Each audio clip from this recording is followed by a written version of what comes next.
So, may nasa tayo may malugalan ng Pinoy. Pagkatapos ng ating topic na empowering the foreigners, ang kasunod lang is ito. Ginamit sa mga ating mga lesson. Yes! Ay, nabasa sa mga lesson nila.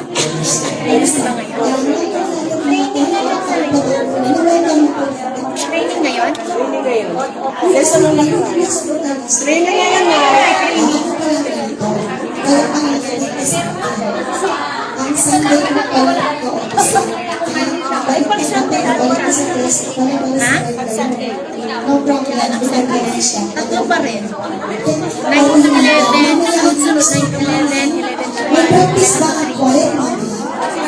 Para ba yan sa Chinese New Year? Yung dancer ko may practice? Para ba yan sa Chinese New Year? Ayan, welcome natin si Nisha para sa mga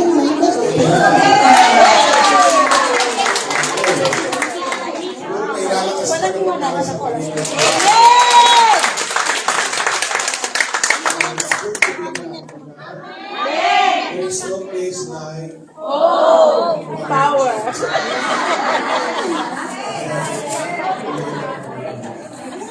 praise God. Okay, so let us pray. God in heaven, we are so thankful today because of your mighty presence, the anointing of the Holy Spirit in us, giving us understanding of your word. And as we prepare our hearts, Panginoon, aming Diyos, we desire na punuin mo, hindi lamang po ng halaman, kundi ng inyong dakilang presensya sa aming mga puso. At hindi lamang ito naging isang ordinaryong gawain ulit, kundi ito espesyal sapagkat nakadampalan namin ang inyong presensya at narinig namin ang inyong dinig sa aming pag-aaralan. Amen. Salamat po, pinagpapasakop namin ang lahat sa kapangyarihan ng iyong salita, sa pahid ng langis ng Espiritu, at sa pagiging Panginoong Jesus sa aming buhay. Amen. Salamat po sa pangalan mo, Jesus. Amen! Okay, so ano ba yun? January. So, hindi pala sa Saturday, no?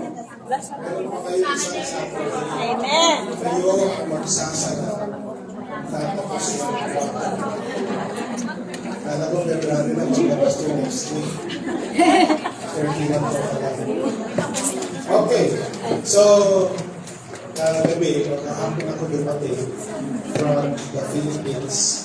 Dahil naganap ang ating National Prayer Congress, Amen. parang hindi yan na kayo masyado nakapanood. Yes. Kasi yung, yung sound, ang natapat pa sa yung speaker ay makinig ang boses. So, di bale, pwede nyo balikan, no? Tatlong parts ko yun. We have 6 speakers, 2 sa umaga, 2 sa magtanghali, 2 sa magtanghali. So, 3 parts po yung ating conference o congress at wala kayo inulang kabigin. Kung sa naging topic, napakagaganda. Yung nga lang, hindi nagtulog ang sound sa inyo. So, nag-print sa lang si Nanay Ju, ano? Yes. Gumanda. Yes. Dali na yan, hindi na parang magaganda, di ba? Amen. Pinag-usapan natin boses, hindi ka lang yan. Ano na naman ang mga nasa isip mo. Okay, teka ha, kasi yung ating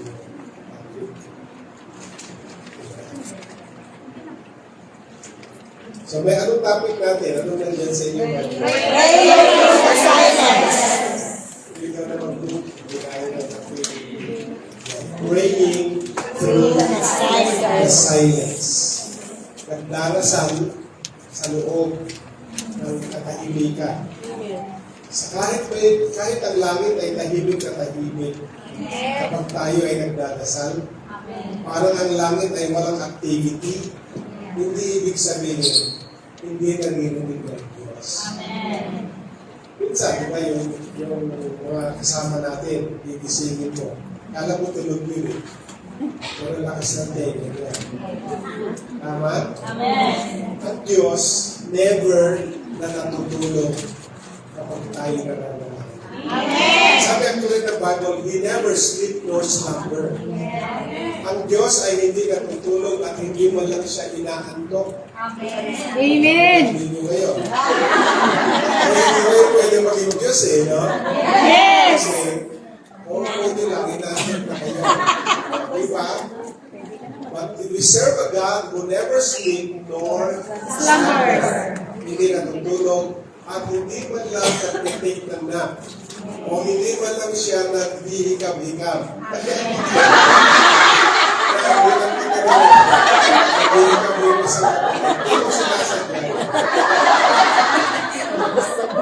Okay. So, lipat tayo sa ating verse ngayon. Sa Psalm 13, 1 and 2. Okay. Basa tayo. How long, Lord, Will you forget me forever? how long will you Hide your face from me. How long must I wrestle with my thoughts, and day after day have sorrow in my heart? How long will my enemy triumph over me? may apat po dyan na how long. No? Tinatanong, ito pong Psalm 13 ay particular na chapter na si David ang sumulat. At sa ating Panginoon, sa ating Diyos na kanyang gusto, ay tinatanong niya ng 4 na beses, gaano katagal, Panginoon? Lilimutin mo ba ako magpakailanman? May drama ito eh, no? Alam mo ba ni David na hindi siya lilimutin ang Diyos? Pero ganyan tayo minsan eh. Alam naman natin na hindi niya gagawin yun. Pero minsan binabanggit natin, parang pakit ba? Lord, kinalimutan mo na yata ako. Lord, parang hindi mo naririnig yung aking mga panalangin. Pero actually, alam mo, hindi, naririnig niya lahat. Ba't mo sinasabi pa yun? Wala lang. Di ba? Ganyan yan. Gaano katagal mo itatago ang iyong mukha sa akin? Sabi mo natin. Gaano katagal ako makikipaglaban sa aking mga iniisip at araw-araw, dali lang ha. Dali lang po kasi binuksan ito, kala ko mag-ibis na ito. Yan, ibis na. Gaano katagal ako nakikipaglaban sa aking mga iniisip at araw-araw ay may kalungkutan sa aking puso. Gaano katagal magtatagumpay ang kaaway ko sa akin. Napansin niyo 4 na tanong. Amen. May mga moments po sa prayers natin na when words flow easily and faith feels strong. Pero may mga seasons ng ating mga panalangin ay parang ang bigat.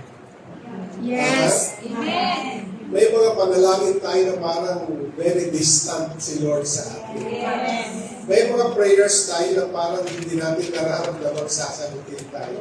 Yes. At may mga panalangin tayo parang napakatahimik ng langit. Parang walang activity ang langit. Para pakialaman yung mga prayers natin. Maraming mga believers, they are unprepared for these moments. Because we assume silence na it means something is wrong. Diba? Yeah. Diba ganun pagka may kausap ka na, hindi kinakausap pa naman pag nanahimik na siya, may problema ka ba? Diba ganun? Ikaw ba yan? Kasi nanahimik ka, nagkwento ako, nakikipagkwento ang kanila. Pero ngayon, nakikipagkwentuhan ako, tahimik ka lang. Para ba? Ano problema mo? Di ba gano'n? Yes. Okay. Marami sa atin na hindi prepared kapag ang langit ay nananahimik sa gitna ng ating mga panalangin. Because we assume that silence means something is wrong. Either with us or either with God. Ganun pa man, ang salita ng Diyos ay pinapakita that some of the greatest questions, no? Itong how long ay naisulat sa ating pinag-uusapan. Nasa si Pastor Q. Akin kayo ano mo? Yung iPad mo? Okay, so ang awit 13, ang Psalm 13, ay isa sa pinakamaikling awit nito. Ngunit isa sa pinaka-makatotohanan. Hindi mo masamang minsan i-pour out mo din ang heart mo sa Panginoon. Yes. Diba? Kasi kilala ka naman eh. Kilala ka naman na tao ka talaga. Na minsan eh, sinasama mo ng drama yung mga panalangin mo. Lord, kung may malalapitan lang naman talaga, kung iba, hindi naman ako lalapit sa iyo eh. Alam niya na nagdrama ka lang. Nagtanong si David ng 4 na masakit na katanungan. Hindi. Okay. Balikan ko lang ha. Nagtanong sino nagtanong? Ayan. Hinahanap ko lang dito. Ayan. Nagtanong si David, hinahanap ko muna yung kung nasaan. Siya ay nakadama ng pagiging nakalimutan na siya at hindi na siya pinapansin at labis na pagkabahala. Ipinapakita ng awit, Psalm 13, na ang katahimikan mula sa Diyos ay hindi pagkalas sa relasyon. Amen. Siguro sa tao, pagka pine-message mo, sumasagot na relasyon pa kayo. Tama? Pagka nanahimik na, nag-aalala ka na, Lord, ano ba namin? Ano ba nasabi niyo masama? Maaaring hindi kayo nagtatanong nun. Baka yung mga ka-message ninyo. Kasi sa relasyon, gusto natin maka-assure lagi ang assurance